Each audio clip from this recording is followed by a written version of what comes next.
Ya, y también se escucha seguro. Ya. Mejor el pretest lo voy a cerrar. No se olviden que ¿cómo se llama? Su asistencia. Lo estoy cerrando, lo cerré. Ya. Ahora sí, esta primera parte de acá que ven es si se dan cuenta, es el pretest pasado. Es el pretest de la otra clase y lo voy a resolver porque me pidieron que lo resuelva. Entonces vamos a empezar. Primero, es como un mini repaso, algo de 5 o 10 minutos máximo, 7. Ya. Parásito del minto del ciclo heteroxénico. Alguien me preguntó ¿por qué? O sea, sabemos que está en Solium, porque les mencioné, pero también podría ser Toxoplasma, si no me equivoco, me dijeron. Yo le dije que no, ella me dijo, unas compañeras, que podía ser, si no me equivoco, esos dos. Yo le dije que sí, pero tienen que recordarse esta palabra, el minto. Cuando hablamos de mintos, hablamos de, por decirlo, gusanos. Entonces, ustedes saben que los helmintos, como les expliqué anteriormente, son gusanos ya sean planos o cilíndricos. Y un Toxoplasma gondii no es eso, es un coccidio. Entonces, no, el único que podría ser es Taenia solium. Por eso es que es Taenia solium. Luego, ¿cuál de esos siguientes enunciados es una característica del vector biológico? Les expliqué bien que el vector biológico tiene como que dos características que deben de cumplir, que uno es que el agente ontológico se va a reproducirse dentro del vector, que esa sería la respuesta, y el otro es que debe de cumplir o ser parte de su ciclo biológico, ¿se acuerdan? Ya. Entonces, esas son dos cosas que deben recordarse del vector biológico. Eh, Luego pasamos a la 3, que es defina los periodos de incubación del parásito. Eh, Periodo de incubación, ustedes tienen que recordarse que había dos periodos, ¿recuerdan? Prepatente y incubación. Entonces, recuérdense que periodo de incubación, relaciónenlo con síntomas. Nada más, eso relacionen el periodo de incubación con los síntomas. Eh, ¿Por qué? Porque el periodo va a ser hasta que te picó o adquiriste el parásito entró en ti. Entonces, desde ahí hasta que tú presentaste algún síntoma, sea el que sea. Entonces, eso es un periodo de incubación. Relacionarlo con síntomas. Entonces, ¿cuál sería la respuesta correcta? Esta. Desde que nos infectamos hasta que tiene síntomas. Luego, son considerados parásitos comensales aquellos que todavía les hice un PPT para que no sufra de vectores, pero ya, los comensales o en sí las relaciones entre animales y personas los partes de comensal tienen que recordarse que una persona comensal es algo como que más cero. Ese cero es que no va a causar ningún daño ni un beneficio a ti. O sea, sería que no va a causar ningún daño ni una enfermedad a su hospedador. Esa sería la respuesta. ¿Por qué causa muerte? Pues no, ¿no? Porque no te causa nada, entonces no podría ser esto. Y causa infección y luego enfermedad, no, porque les dije que no les causa nada, entonces ni les aportan ni les perjudica, entonces no podría ser ninguna de estas de daño. O sea, la única que queda es que no causa nada. Y por último, el CES-TODOS. Esto es una pregunta que no vino en parcial, pero es una pregunta como que su doctora o de práctica les puede preguntar. ¿Qué es CES-TODO? Es cintos. Relaciona los CES-TODO con las cintos.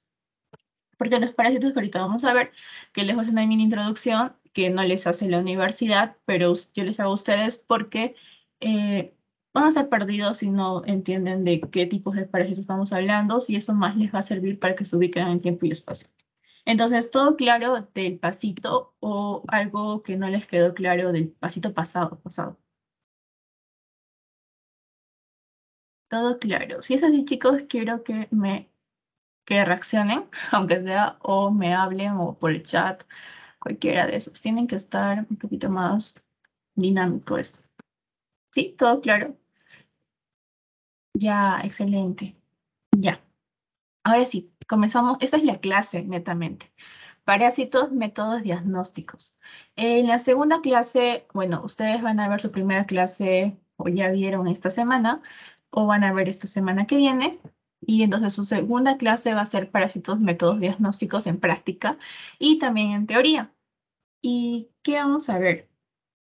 Primero, van a ver en sí los métodos diagnósticos, o sea que hay bastantes métodos, ya sea directo, indirecto o de moleculares, que eso solamente la universidad lo tiene como que en hojita. No lo hacemos, pero tienen hojita. Ya. Entonces, van a ver diferentes tipos de métodos. Pero esta parte de acá es para hacerles un recordar de lo que vimos la semana pasada, que quiero que se aprendan o sepan distinguir qué es un helminto, qué es un cesto, qué es un platelminto, qué es un protozoario, para que no se confundan, porque de acá tal vez esta clase ya, no sé si me pueden confirmar si es que ya vieron parásitos, o sea, ya vieron muestras. Y no, ¿me confirman? No, todavía no. Todavía no, ya, perfecto. Eh, Esas dos clases son como unas clases tranquilas porque no van a haber aún tantos parásitos o ninguno, pero en la tercera clase ya le van a meter hasta 5 parásitos. Entonces, yo quiero que ustedes vayan ya sabiendo al menos diferenciar algo así sutilmente qué es cada cosa, qué pertenece, a qué grupo. Entonces, protozoarios. Los protozoarios, como ya les expliqué la otra clase, son 5, o sea, se dividen en 5. Los protozoarios son organismos unicelulares eucariotas y se dividen en, bueno, perdón, son 4, no 5, son 4. Protozoarios son 4. ¿Cuáles son? Las amebas, que en la siguiente clase vamos a ver las amebas de vida libre. Luego los ciliados, los flagelados y los coccidios. Son 4, que ahorita les voy a explicar a detalle cada uno.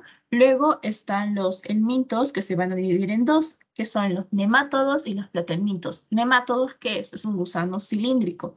Platelminto, ¿qué es? Un gusano plano. Y los platelmintos van a tener también su subdivisión, que es tremátodos y céstodos. Aquí venía la pregunta de la otra clase.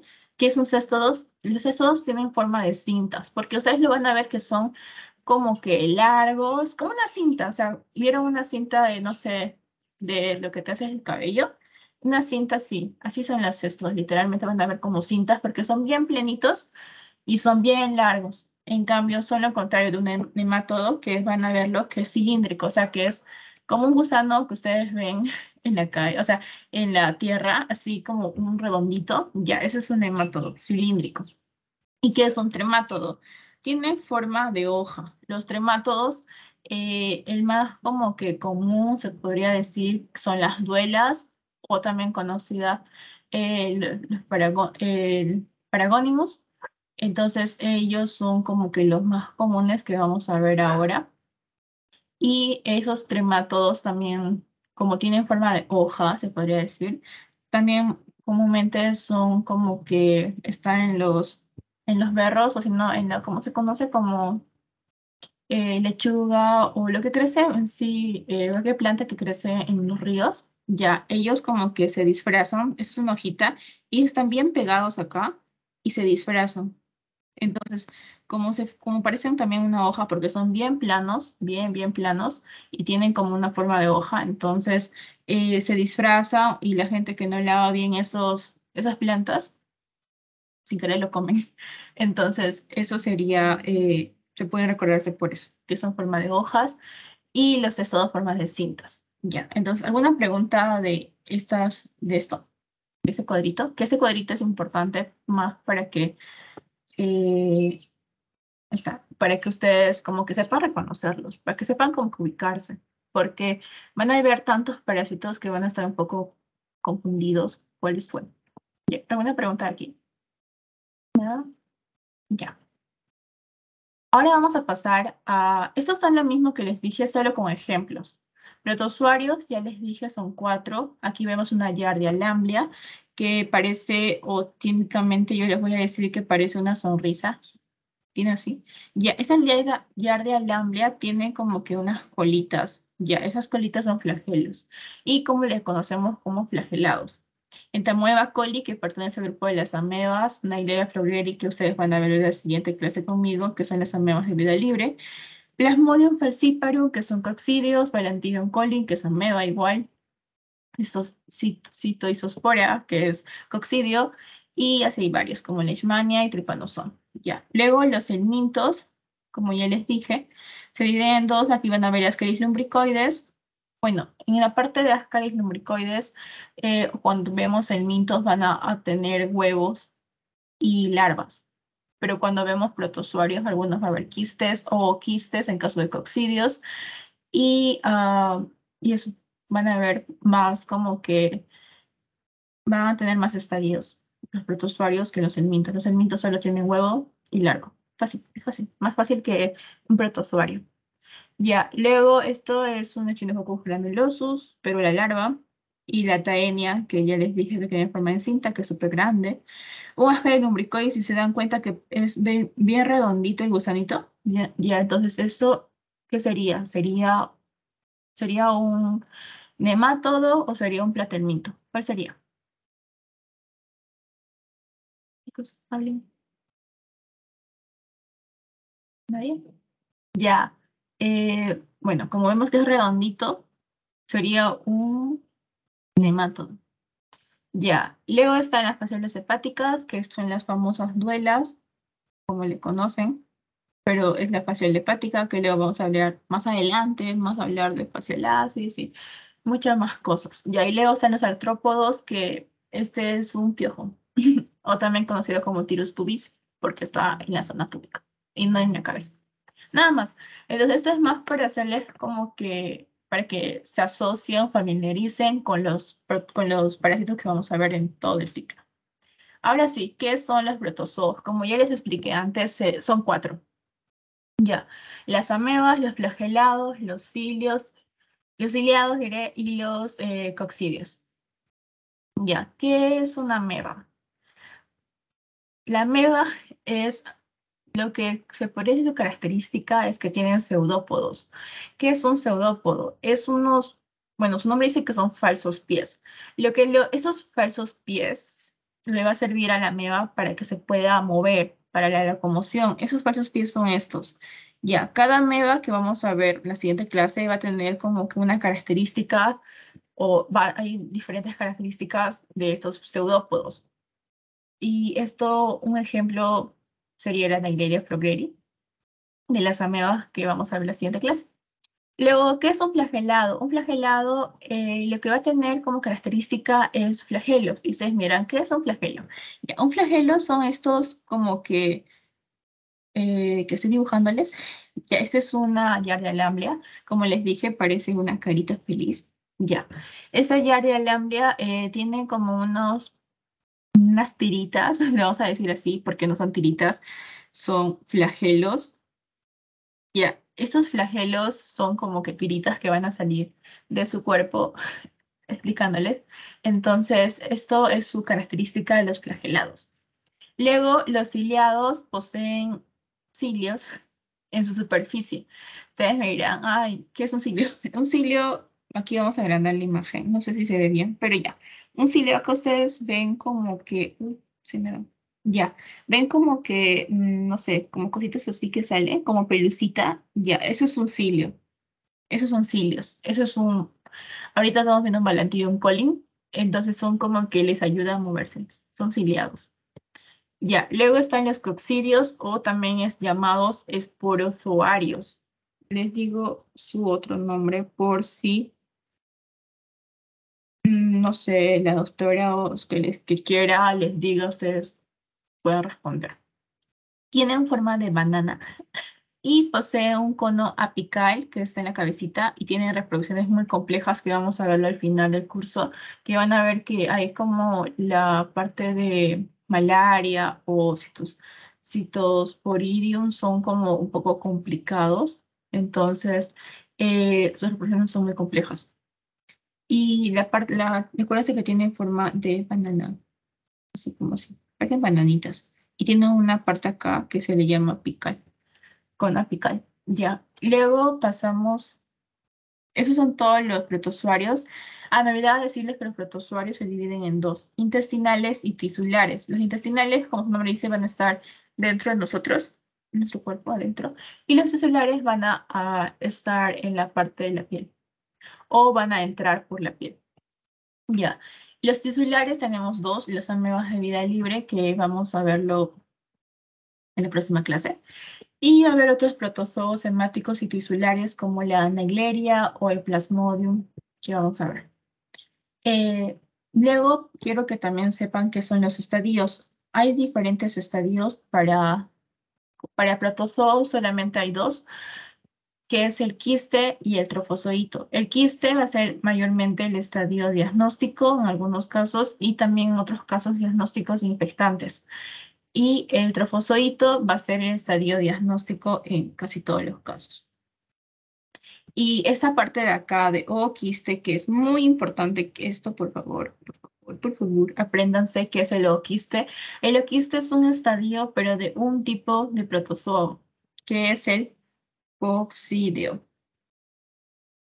Ya, recuérdense, el coccidio es el único que tiene tres estadios, podría decir. Quiste, ooquiste y trofozoito. Es el coccidio, recuérdense. Ya, el trofozoito, aparte les puedo decir que se multiplica por fisión binaria y el quiste es como que un estadio de resistencia. Por eso es que el quiste puede ser tanto diagnóstico como infectante. Y el quiste tienen que recordarse que siempre vamos a ver, es el estadio diagnóstico infectante de coccidios.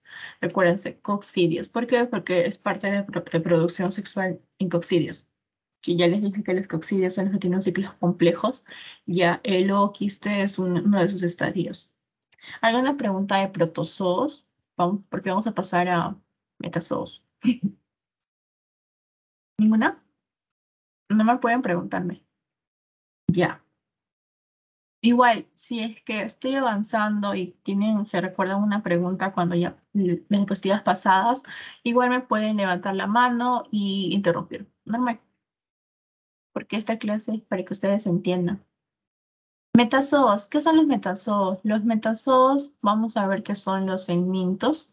Y estos segmentos, como ya les dije, se dividen en dos, tanto platelmintos como nemátodos. Los platelmitos, vamos a ver que son los gusanos planos, que ya les dije, y estos gusanos planos van a tener dos subdivisiones que son tremátodos y céstodos. El tremátodo va a tener forma de hoja y su reproducción es sexuada y también tiene una reproducción asexuada. Tiene diferentes como que estadios larvarios. Ejemplo de esto podría ser el que es más común, que es este. ¿Qué es este que parece una hojita? Ya. Esta es una fasciola hepática, que ya les dije. Ya, como su nombre dice, como es hepática, tienen que recordarse que el fasciola hepática va al hígado, o sea, les gusta el hígado. Eso recuérdense, por si es que preguntan. O también puede ser paragonismos peruvianos, que también les dije, que vamos a verlo en muchas clases de acá más. Y luego están los céstodos, que son gusanos en forma de cinta. Tienen muchos, muchos tamaños, pueden medir hasta, no sé, 2, 3 metros, hasta 15 metros. Y su característica es que son hermafroditas también y se reproducen por huevos. Y tienen un ciclo de vida evolutivo un poco complejo porque también tienen estadios intermedios. Ya, ejemplo de esto de nematodo sería la Taenia solium.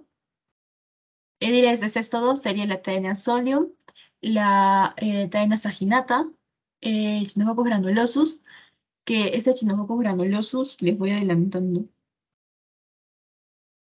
Oh, ay, Chinojocos granulosus. Ya, este Chinojocos granulosus que te ocasiona en tu cuerpo la famosa hidatidosis. Hidatidosis. Ujú. Ya, esto es una enfermedad. ¿Recuerdan que les dije en la otra clase que había un mecanismo que opera por comprensión? Que era como que aplastaba los órganos a un lado. Ya, esa leyatidosis lo que hace es como que crecer tanto el quiste datídico que puede desplazar el órgano, ya sea pulmón o hígado. Entonces, para darles datitos.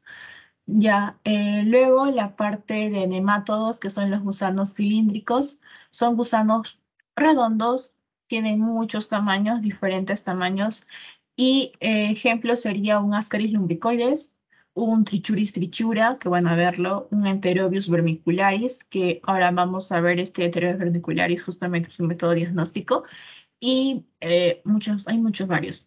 Y los estadios de estos helmintos son tres, que son huevo, larva y adulto. Les dije que es más fácil porque es como que menos complicado que los protozoarios, sus estadios. Son huevos, larvas y adulto.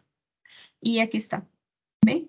Pero como que lo complicado podría ser que diferente el mito tienen diferente larva, ya sea larva L1, larva L2 o larva L4. Está L4 ahí. ¿Qué vamos a aprenderle en las siguientes clases? No se preocupen, que es casi como que para el final. Entonces, no se preocupen. ¿Alguna pregunta hasta ahorita? ¿Hasta estas dos? ¿Ninguna? Ya, chicas. Ya, ahora vamos a ver muestras. Esto ahora sí es el tema de la clase, netamente, que es muestras. Vamos a ver métodos diagnósticos y para un método diagnóstico tienen que saber que hay diferentes tipos de muestra. Hay tanto enteroparásitos como hemoparásitos. Ustedes dirán qué es un enteroparásitos y qué es un hemoparásito. Ya, un enteroparásito, primero vamos a tocar el entero. Son parásitos intestinales. Los parásitos intestinales, como se dice, tienen que estar dentro del intestino, ya sea delgado o grueso.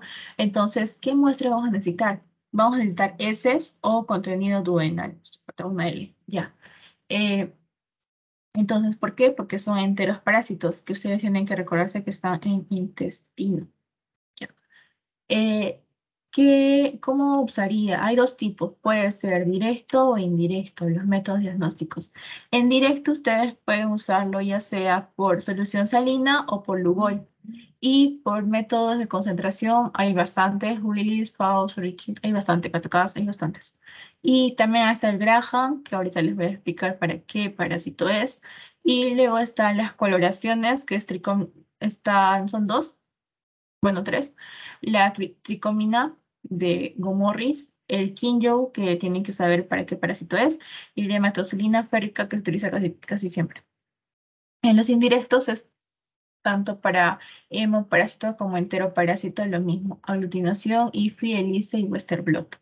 En los hemoparásitos, como su nombre dice, hemo, sangre, entonces tienen que recordarse que hay dos como que muestras, que es la sangre, básicamente, y la sangre ustedes lo van a usarlo dos coloraciones, que es el Wright y el Ginza, que van a verlo por método de gota gruesa y frotis. Está como que en violeta es de hemoparásitos, esto sangre, esto, y también los indirectos van a compartir tanto hemo como entero. Entonces, es para que se aprendan los dos. ¿Alguna pregunta de estos dos? Porque, chicos, solamente faltan 3 diapos. Es poquito. El tema es bien poquito. Entonces, ¿alguna pregunta? ¿Ninguna? Ya, yo confío en ustedes. Y entonces pasamos a métodos diagnósticos. Hay dos métodos, como ya expliqué, hay métodos diagnósticos directos, indirectos y bueno, también hay uno que vamos a ver que es el PCR, que está en los métodos como que moleculares, pero no tocamos muchos. Ahorita vamos a ver los métodos diagnósticos directos. Los directos son aquellos que van a permitir que tú puedas visualizar directamente a los parásitos en la muestra. O sea, tú puedes ver los quistes o en la muestra. Ahí lo puedes ver, o las larvas, puedes verlo ahí en la muestra. Y este método de diagnóstico directo se divide en dos, examen en fresco y coloraciones, que ya vimos que hay bastantes coloraciones. El examen en fresco es el material, se va a colocarse una laminita, un portaobjetitos, y ustedes van a montar algún líquido, o tal vez no, y lo van a cubrir esta portaobjetos con una laminilla, que es como una laminita delgadita de plástico, y van a observar el microscopio. Eso van a hacer ustedes en su práctica. Entonces, lo que estoy explicándoles es más para lo que puedan en su práctica ver. Luego están los métodos de sedimentación, que están acá. Ahora sí. Estos métodos de sedimentación es que ustedes van a agarrar la muestra, van a necesitar homogenizarlo, o sea, con agua o agua de tanto solución salina o agua del caño, van a agarrar un vasito y van a remover ahí, así, van a hacer así. Luego van a colar en una gasa, como se muestra en la imagen aquí. Ya, y se va a dejar reposar por 30 minutos. ¿Qué va a pasar? Como que lo que queremos ver se va a ir al fondo.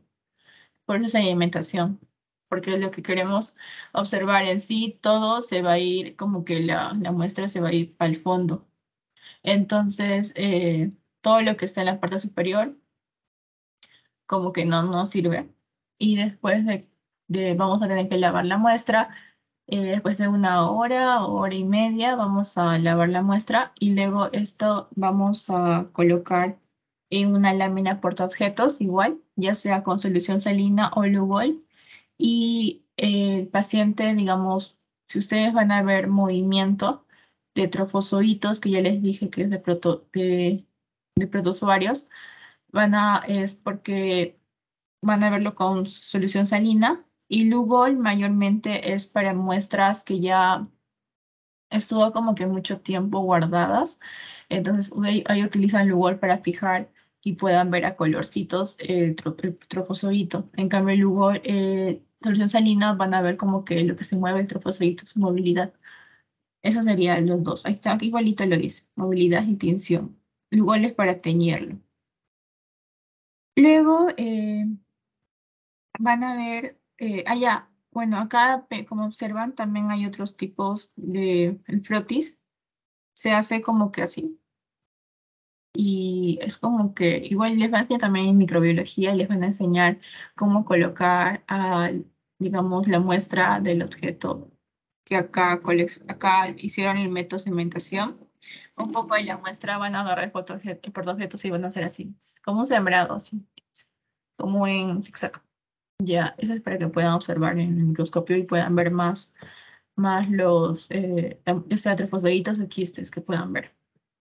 Ya, luego el que sí quiero que se recuerden y sí es que le van a preguntar en su examen, ya sea pasito o parcial, es el método de Graham. ¿Qué es el método de Graham? Tienen que saber ustedes, recordarse que este método de Graham, lo que vamos a usarlo es para ver estos huevos. ¿De quién? De Enterobius vermicularis. Como les expliqué, Enterobius vermicularis es un tipo de parásito que tiene huevos. O sea, su estadio diagnóstico son huevos. Entonces, estos huevos casi siempre se encuentran en materia fecal y eso es porque las hembras adultas, cuando digamos mayormente es en niños, porque los niños están que se meten toda la boca, entonces se pueden ahí contagiar y mayormente va a llegarles póngase un caso de una mamá que llega y dice, doctora, mi hijito en las noches siempre se rasca el trasero, ya, o la zona perianal, siempre se está rascándose. Ustedes dirán, ustedes tienen que pensar que este niño puede estar infectado por enterobius vermicularis. ¿Y qué le dicen a la mamá? Le dicen que por favor utilicen el método de Graham, pero no o sea, la mamá no va a saber qué es el método de Graham. Entonces, por eso es que ustedes tienen que explicarles cómo hacer el método, o sea, cómo deben de sacar la muestra. Al niñito, como está en la imagen, bueno, nosotros podemos agarrar una lámina de portaobjeto, agarramos una cinta, la cinta Scotch que conocen ya, y lo colocamos en el portaobjeto y agarramos al niñito, le ponemos en posición como que fetal y le agarramos la zona perianal, abrimos y ahí con la cintita lo hacemos como muestra en la imagen, así. ¿Y para qué? Para que podamos ver al microscopio esto. Esto vamos a ver al microscopio. Pero ustedes a la mamá le pueden decir, si es que es imposible ustedes realizarlo, a la mamá le dicen que agarren igual una cinta scotch y que en la noche, bueno, en la noche, que la mamá igual le haga al niño la cinta scotch con mucho cuidado, que se utilice guantes, porque estos huevos ventriculares son muy contagiosos, entonces tienen que ustedes utilizar guantes y hacer lo mismo que la zona perianal, envolverlo con la cinta para que ustedes puedan verlo en el microscopio, los huevos enteros ventriculares. ¿Por qué le tienen que hacer este procedimiento en la noche? Recuérdense que la mamá, cuando ustedes la mamá venga, tienen que decirle que lo haga en la noche. ¿Por qué? Porque las hembras de este parásito les gusta o salen de noche a colocar sus huevos y el niño se rasca de noche. ¿Por qué? Porque justamente el hembra está depositando los huevos sin ahí produce el escozor. Por eso es que eso sería un síntoma que ustedes podrían asociar en teorías auriculares, que mayormente le dan niñitos, ya sea niños de 12, 3 años o niños de... Mayormente son niños que adultos. ¿Alguna pregunta de esto? ¿De métodos diagnósticos directos? Ya, no hay ninguna pregunta. Entonces vamos a pasar a los siguientes métodos diagnósticos, que ahora vamos a ver la parte de coloraciones. Ya vimos como que métodos en fresco, también vimos la parte de frescos, es tanto solución salina como el Lugol, y ahora vamos a, y también Graham, y ahora vamos a ver métodos directos, pero con tinciones, con coloraciones, se podría decir. Ya, lo que sí quiero que se recuerden es la técnica de Kinjo. El Kinjo, o coloración de Kinjo, o también llamado síntese modificada, es el carbol, succina, alcohol ácido y azul metileno. Estos tres juntos forman el Kinjo, o también llamada síntese modificada. Esto te va a servirte para qué tipo de parásitos, para el diagnóstico de coccidios. Los coccidios pueden ser ya sea Cryptosporidium, Cystisospora o Cyclospora. ¿Por qué es importante que sepan esto? Porque si se dan cuenta, abajo les puse una pregunta de examen. Esto fue una pregunta que les vino, creo que el otro ciclo. Entonces, tienen que saber que el diagnóstico de coccidios es inicial modificada o también conocida como el Kinju. Es como que los coccidios son muy pequeñitos para diagnosticarlos o observarlos, ya sea en Lugol o solución salina. Entonces, tienen que utilizar esta tinción para que lo fije y podamos verlo. ¿Qué color van a ver a los coccidios? Lo van a ver color fucsia. ¿Cómo que observan? Fucsia. Es color fucsia, como rosadito. Ya, esta pregunta vamos a ir. Aquí dice, en el grupo de coccidios, el estadio de un espacio puede ser observado como IFI y con coloración de Kinjo. Entonces, ¿cuál marcarían ustedes? ¿Marcarían merozoitos, marcarían esporoquistes o esporozoitos o huevos? ¿Cuál marcarían? O los coccidios. Marcarían o los oquistes. Marcarían oquistes. ¿Por qué? Porque ya les expliqué los coccidios, que son los oquistes, ¿con qué coloración se puede diagnosticar? Con coloración de Kinjo. Recuerden, Kinjo o también llamado síntese modificada. Ya les dije que los oquistes son el estadio de ¿quién? De los coccidios. Entonces, por favor, recuérdense eso. Ya. Ahora pasamos a la parte de los hemoparásitos, que ya les dije que había dos. Como es hemo, es sangre, entonces la muestra sería sangre. Entonces, estos dos métodos de gota gruesa y frotis es para el diagnóstico de qué? Protozoitos hemáticos y tisulares. ¿Cómo sería? Gota gruesa, como su nombre dice, es como que grueso, es mentira. Gota gruesa es como que una gota en sí, básicamente lo colocan en el portaobjeto, como observa esta imagen. ¿Y qué cosa haces en la gota gruesa? Le colocas la laminilla en el portaobjeto y lo observas al microscopio. Listo. ¿Qué es el frotis? El frotis es lo mismo, tienen que colocar esta gota, pero lo que tú vas a hacer es esta acción que está haciendo la chica. ¿Qué está haciendo? Agarrando la lámina por objetos con tu gota que normalmente tú muestras y agarras otra lámina por objeto y lo arrastras. Eso de movimiento de arrastrado va a hacer como que las células se aplanen y así vas a poder, y no estén como que una encima de otra, y así vas a poder observar el parásito, el hemoparásito. Entonces, eso es en sí, frotis es que lo frotas, o sea, lo arrastres, y gota gruesa es que básicamente lo observes la gota con una laminilla, obvio, y lo observes en el microscopio. Nada más. Esos son dos, gota gruesa y frotis. Puede ser utilizado para tanto Plasmodium, que es la malaria, y o si no, las enfermedades de Chagas, que vamos a ver que es tripanosoma. Ya, el diagnóstico de Trypanosoma cruzi. El diagnóstico de Trypanosoma cruzi, hay bastantes que vamos a tocarlo ya al final, al final del curso. Hay bastantes diagnósticos, aquí están. El Trypanosoma cruzi produce qué enfermedad, el mal de Chagas. ¿Ven este parasitito? Ese parásito eh, que es un artrópodo, es como que su vector, es un vector biológico. Me acuerdo que en la otra clase les dije, o les mostré, o les mostré, sí, fue un ejemplo. Es el Trypanosoma cruzi, me olvidé el nombre. Bueno, ya, este vector biológico del Trypanosoma, lo que va a hacer es que dentro del vector se va a reproducirse el tripanosoma. Entonces va a haber como que un método diagnóstico llamado senodiagnóstico, también lo conocen en Arequipa como chirimacha. Entonces, este chirimacha, este, este vector, ustedes van a agarrar una cajita, aquí está, este es el senodiagnóstico. Aquí si lo pueden observar, vamos a agrandar.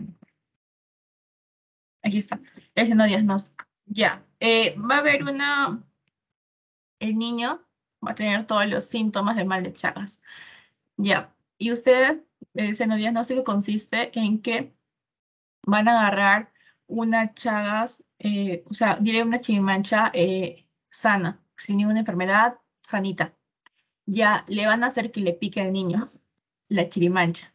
Y luego de bastantes meses, dentro de la chirimancha, tienen que estudiar las heces y ahí van a poder ver el estadio de tripomastigote. Tripomastigote. Ujú.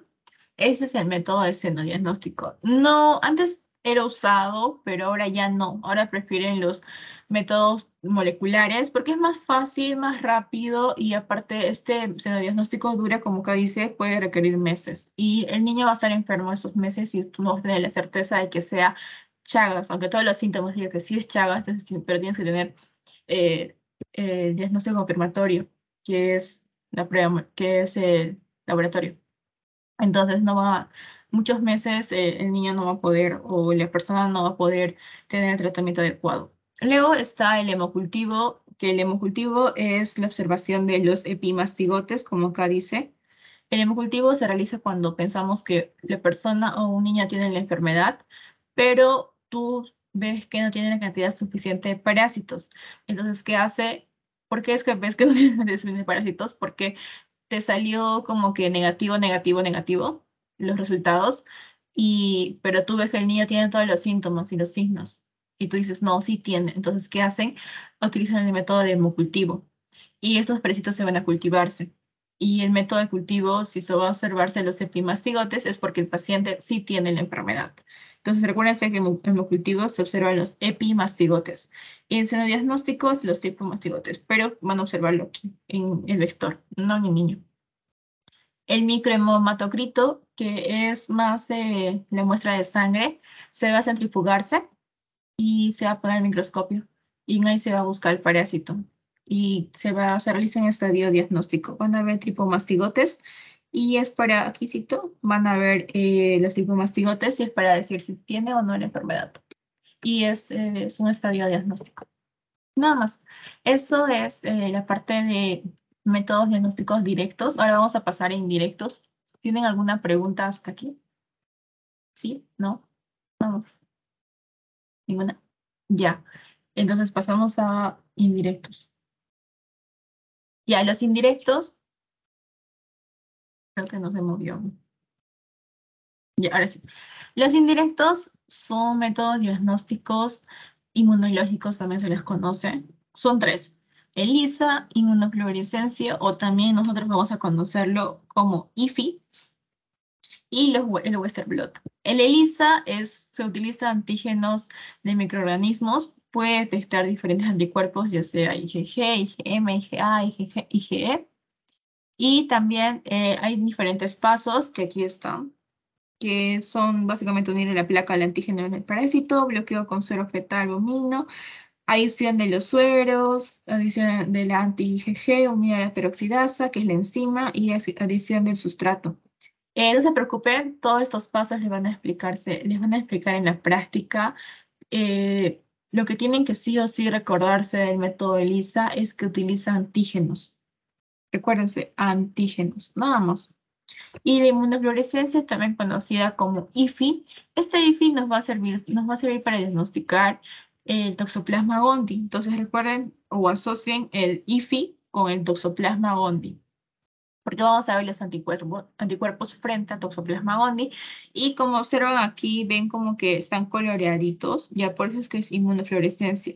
Estos coloreaditos son taquizoitos de toxoplasma gondii. Y lo van a ver, cuando se utilizan este método, van a verlo así, como que brillante. Luego es el Western blot, que este va a servir para diagnosticar cisticercosis. Y esto tienen que recordarse porque vino en exámenes, vino dos preguntas de esto. Vino primero gel de policremilamida, que es lo que se utiliza en la técnica de Western blot. Se utiliza un gel de poliacrilamida y luego este gel en las cámaras se va a poner un antígeno de cisticercosis, de cisticerco, porque este Western blot nos sirve para el diagnóstico de qué enfermedad de la neurocisticercosis. La neuro, ¿qué son? Para esta enfermedad no sirve. Ahora les pongo. Ya. Igual no sirve para eso. Western blot. Y luego se va a transferirse la muestra a un papel de nitrocelulosa. Es importante que sepan que este método utiliza este tipo de papel porque viene un examen, aunque no lo crean, vino. Como que vino que método no utiliza papel de nitrocelulosa, ustedes tienen que colocar Western blot. Igual les coloqué en su pretest. Entonces, por favor, respóndalo en su post-test. Y gel de policremilamida, creo que no les coloqué, o sí. Igual tienen que acordarse que es lo que utiliza el Western blot. Y ya, cuando ustedes vean que se enfrenta a este suero, esta muestra del paciente, que lo conocemos como suero, a la otra muestra, ven como que banditas o rayitas, vamos a decirle. Aquí, bueno, aquí no se ve tan bien, pero aquí se ve como banditas, ya. Cada bandita significa una enfermedad, pero si es que el paciente tiene más de 3 a 7 banditas, es que significa que está desarrollando la enfermedad. Recuérdense, 3 a 7 es que tiene la enfermedad o está desarrollando, para ser más exacto. En cambio, cuando tienes solamente una tira o una bandita, es que el paciente tuvo una predisposición a los huevos de la tenia y no necesariamente está desarrollando la enfermedad, pero sí tuvo una predisposición. O sea, tuvo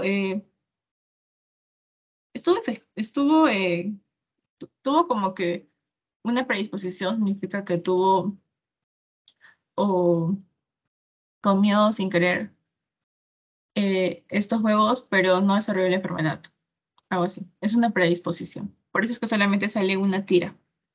Y en cambio, 3 a 7 bandas es que sí, el paciente sí tiene la enfermedad. Es un diagnóstico confirmatorio.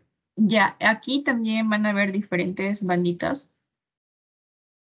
Aquí. Ya, estas banditas busca como que el diagnóstico se busca para diferentes tipos de enfermedades. No se ve bien aquí, pero ya, como que diferentes tipos de banditas significa una enfermedad, pero para neurocisticercosis tienen que recordarse que 1 es que sí y 7 es que, o 3 a 7 es que sí tuvo la enfermedad. Y luego pasamos a técnicas moleculares, que es chilito, que es esto. Solamente vemos PCR. ¿Y qué tienen que recordarse de este PCR? Que este PCR nosotros usamos geles de agarosa diré, perdón, geles de agarosa. ¿Por qué tienen que recordarse? Porque viene un examen, vino esto, y también recuérdense que Western blot tiene geles de poliacrilamida, entonces es como que recuérdense de cada uno, su gel, porque puede venir como pregunta de examen. Y ahí tienen un 0,5. ¿Es alguna pregunta de estos métodos diagnósticos? Porque acabó la clase. Les dije que iba a durar poco. Entonces, ¿alguna pregunta? Chicos, vamos a cortar la grabación.